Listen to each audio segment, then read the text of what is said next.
How to make Jersey Mike subs. I'm going to tell you how to make Jersey Mike subs right at home, Mike's way.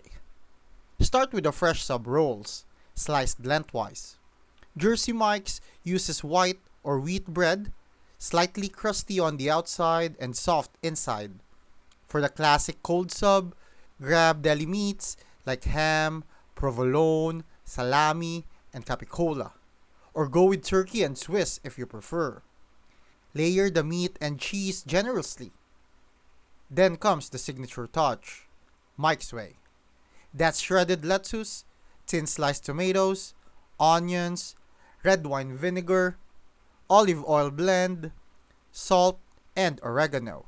The vinegar and oil ratio is about 3:2. Don't overdo it.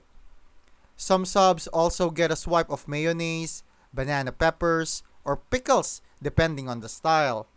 For hot subs like the Philly, saute thin sliced steak, onions, and peppers.